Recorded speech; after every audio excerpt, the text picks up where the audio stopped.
जय महाकाल दोस्तों। तो पिछली वीडियो में हमने आपको दिखाया था दिल्ली से उज्जैन तक की हमारी रोड ट्रिप, और इस वीडियो में मैं आपको हमारी आगे की यात्रा दिखाने वाली हूँ। तो उज्जैन पहुँचने के बाद सबसे पहले हम पहुँच गए रामघाट शिप्रा आरती के लिए। शिप्रा नदी मध्य प्रदेश की एक बेहद पवित्र और ऐतिहासिक नदी है, जिसे आध्यात्मिक रूप से मालवा की गंगा माना जाता है। यह नदी धार्मिक, भौगोलिक और पौराणिक दृष्टि से भारत में एक विशिष्ट स्थान रखती है। पुराणों के अनुसार यह नदी भगवान विष्णु के वाराह अवतार के हृदय से प्रकट हुई थी। एक अन्य कथा के मुताबिक इसकी उत्पत्ति भगवान विष्णु के रक्त से हुई थी, जो ब्रह्मा जी के कपाल में इकट्ठा हुआ था। दोस्तों, एक और सबसे जरूरी बात, अगर आप भी दुनिया के सबसे बड़े आध्यात्मिक मेले का हिस्सा बनना चाहते हैं तो साल 2028 का कैलेंडर मार्क कर लीजिए, क्योंकि इसी शिप्रा नदी के पावन तटों पर साल 2028 में भव्य कुंभ मेला लगने जा रहा है, जहां देश विदेश से करोड़ों श्रद्धालु और नागा साधु मोक्ष की डुबकी लगाने उज्जैन आएंगे। उज्जैन यात्रा तब तक अधूरी है जब तक आप शाम को राम घाट पर माँ शिप्रा की महाआरती में शामिल न हो। जैसे ही घाट पर शंख, डमरू और घंटियों की आवाज़ गूंजती है और पानी में तैरते दियों की रोशनी चमकती है, तो दिल को जो सुकून मिलता है उसे शब्दों में बयां नहीं किया जा सकता।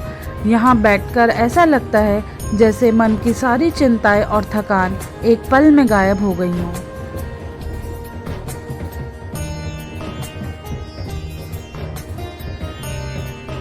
माँ शिप्रा की आरती के बाद हम सीधे पहुँचे उज्जैन के सबसे प्रसिद्ध शक्ति पीठों में से एक माँ हरसिद्धि मंदिर।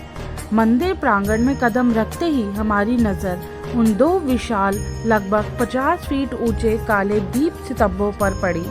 शाम की महाआरती के समय इन दोनों स्तंभों पर एक एक करके कुल 1400 से ज़्यादा दिए जलाए जाते हैं। जब ढोल नगाड़ों की थाप के साथ ये सारे दिए एक साथ जगमगा उठे तो वह नज़ारा बेहद चमत्कारी और अलौकिक लग रहा था।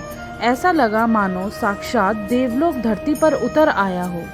दोस्तों, माँ हरसिद्धि का यह पावन धाम कोई साधारण मंदिर नहीं है, बल्कि यह माता सती के 51 पवित्र शक्ति पीठों में से एक है। शिव पुराण के अनुसार जब भगवान विष्णु ने अपने सुदर्शन चक्र से माता सती के पार्थिव शरीर के हिस्से किए थे, तब यहाँ माँ सती की कोहनी गिरी थी। यही कारण है कि इस जगह को बेहद चमत्कारी और दिव्य ऊर्जा से भरपूर माना जाता है। तो दोस्तों, रात के आराम के बाद अगली सुबह हमारी आंखें खुली बाबा महाकाल की नगरी में। आज का दिन बेहद खास था, क्योंकि हम जा रहे थे भारत के इकलौते दक्षिण मुखी ज्योतिर्लिंग भगवान महाकालेश्वर के दर्शन करने। दर्शन के लिए भक्तों की लंबी लाइनें लगी थी, लेकिन महाकाल के जयकारों के बीच कब हमारी बारी आ गई पता ही नहीं चला। और ये देखिए, साक्षात काल के भी काल हमारे राजाधिराज बाबा महाकाल के दिव्य दर्शन।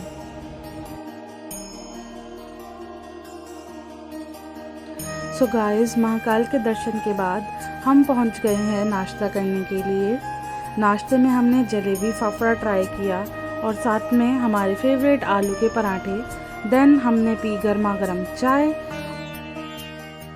सो नाश्ता करने के बाद अब हम उज्जैन के बाकी मंदिरों में जाकर दर्शन करने वाले थे, और हमने वहां जाने के लिए एक ऑटो ले लिया था, जिसने 150 रुपये पर पर्सन के हिसाब से हमसे किराया लिया, और पूरा दिन सब मंदिर में घुमाने के बाद वापस हमारे होटल के सामने हमें ड्रॉप कर दिया।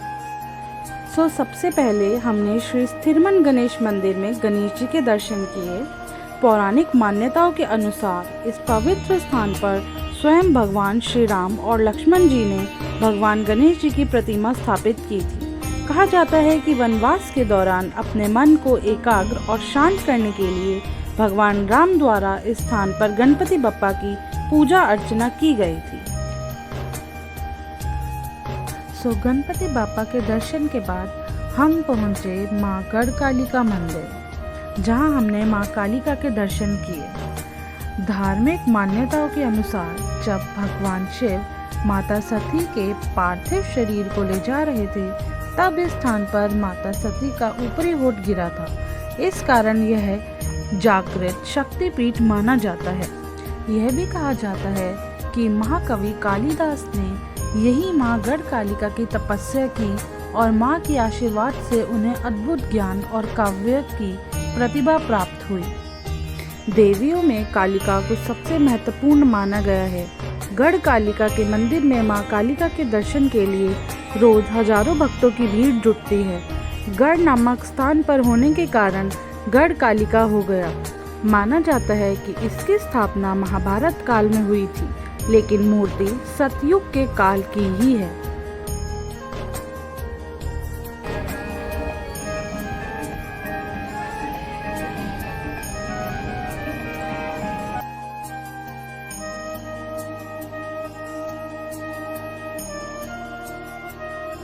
माँ गढ़कालिका के दिव्य दर्शन करने के बाद हम निकल पड़े उज्जैन के एक और अद्भुत और रहस्यमय मंदिर की तरफ, काल भैरव मंदिर। काल भैरव को भगवान शिव का उग्र और रक्षक स्वरूप माना जाता है। उज्जैन के इस प्राचीन मंदिर की सबसे अनोखी बात यह है कि यहाँ बाबा काल भैरव को प्रसाद के रूप में मदिरा चढ़ाई जाती है। सबसे बड़ा रहस्य ये माना जाता है कि जब मदिरा बाबा के मुख से लगाई जाती है तो वो धीरे धीरे गायब हो जाती है। इसका रहस्य आज तक कोई पूरी तरह समझ नहीं पाया है और इसी वजह से हर साल लाखों श्रद्धालु इस अद्भुत दृश्य को देखने यहाँ आते हैं। मान्यता है कि महाकाल की नगरी उज्जैन की रक्षा स्वयं काल भैरव करते हैं, इसलिए महाकाल के दर्शन के साथ काल भैरव के दर्शन को भी बहुत शुभ माना जाता है। अब हमारी यात्रा का अगला पड़ाव था उज्जैन का प्रसिद्ध श्री मंगलनाथ मंदिर। मान्यता है कि मंगलनाथ मंदिर ही मंगल ग्रह का जन्म स्थान है। इसी वजह से इस मंदिर का धार्मिक और ज्योतिष दोनों ही दृष्टियों से बहुत अधिक महत्व माना जाता है।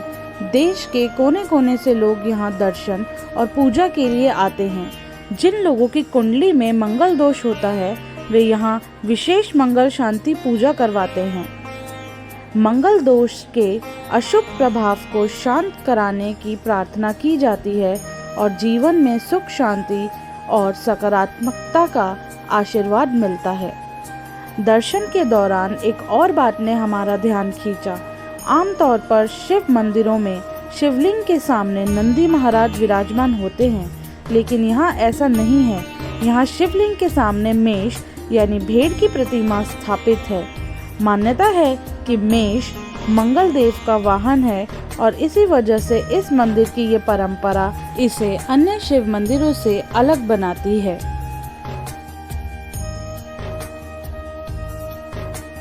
अब हम पहुंच गए हैं उज्जैन की उस पवित्र जगह पर जिसे विद्यास्थली के नाम से जाना जाता है। मान्यता है कि इसी स्थान पर भगवान श्री कृष्ण, उनके बड़े भाई बलराम और उनके परम मित्र सुदामा ने गुरु संदीपनी के आश्रम में शिक्षा प्राप्त की थी। कहा जाता है कि भगवान श्री कृष्ण ने भी एक सामान्य शिष्य की तरह अपने गुरु के आश्रम में रहकर अनुशासन का पालन किया और पूरी श्रद्धा से शिक्षा ग्रहण की।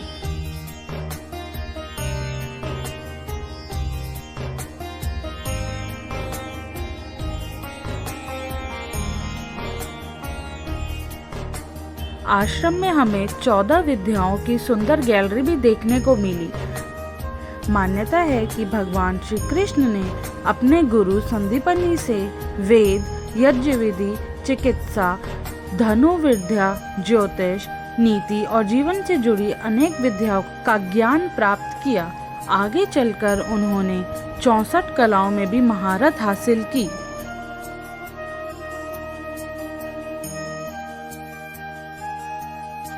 भगवान होने के बावजूद श्री कृष्ण ने अपने गुरु का सम्मान किया और पूरी निष्ठा से शिक्षा ग्रहण की। यही कारण है कि आज भी गुरु शिष्य की यह परंपरा पूरे भारत के लिए एक आदर्श मानी जाती है। यहाँ का शांत वातावरण और हर दीवार पर बनी चित्रकारी हमें ऐसा अनुभव कराती है जैसे हम भी कुछ पल के लिए उस प्राचीन गुरुकुल का हिस्सा बन गए हों उज्जैन आने वाले श्रद्धालु इस स्थान के दर्शन अवश्य करते हैं, क्योंकि यह केवल एक आश्रम नहीं बल्कि भारतीय संस्कृति, शिक्षा और गुरु भक्ति का एक अमूल्य प्रतीक है।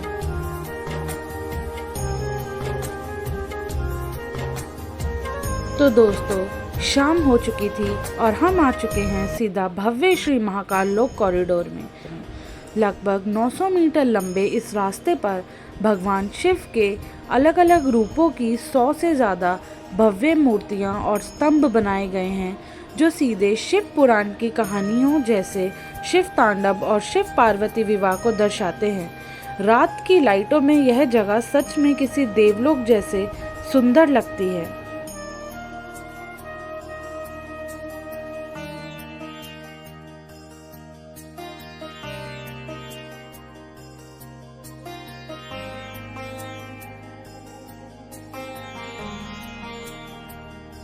और फिर हम पहुँचे यहाँ का सबसे मुख्य आकर्षण देखने, वाटर लेज़र शो। यहाँ पानी की तेज़ बौछारों से एक बड़ी वाटर स्क्रीन बनती है और 3D लाइट्स का ऐसा कमाल का तालमेल दिखता है जो आके चौंधिया दे। लेकिन इस शो की सबसे खूबसूरत बात यह है कि इसकी कहानी खुद माँ शिप्रा नदी अपनी आवाज़ में सुनाती है। माँ शिप्रा खुद बताती है कि यह पवित्र अवंतिका यानी उज्जैन नगरी कैसे बसी, इसका गौरवशाली इतिहास क्या है और बाबा महाकाल की महिमा की पावन कथाएं क्या हैं। पानी की स्क्रीन पर माँ शिप्रा की आवाज़ में यह इतिहास सुनना रोंगटे खड़े कर देता है।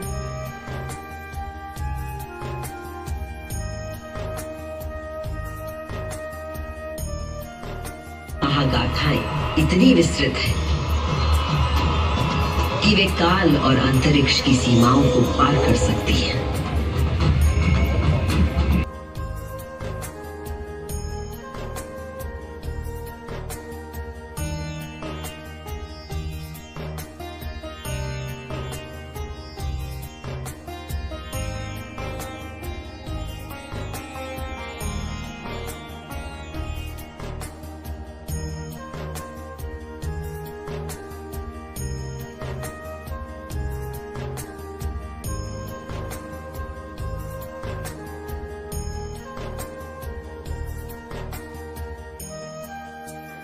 तो दोस्तों, अब समय था उज्जैन नगरी को अलविदा कहने का। पर सच बताऊं, गाड़ी आगे बढ़ रही है लेकिन मन अभी भी वहीं रामघाट की आरती और बाबा महाकाल के दरबार में ही घूम रहा है। उज्जैन की हवा में कुछ ऐसा जादू है कि यहाँ से वापस जाने का मन ही नहीं करता। ऐसा लगता है जैसे अंदर की सारी नेगेटिविटी यहीं छूट गई है और हम अपने साथ एक बहुत ही अद्भुत शांति लेकर जा रहे हैं। अगर आप भी रोज की भागदौड़ से थक चुके हैं तो एक बार उज्जैन ज़रूर आइएगा। यहाँ आकर दिल को जो सुकून मिलता है वो कहीं और नहीं मिलेगा। ब्लॉग अच्छा लगा हो तो लाइक कर देना और कमेंट्स में जय श्री महाकाल की हाजिरी ज़रूर लगाना। मिलते हैं अगले ब्लॉग में, तब तक के लिए हर हर महादेव।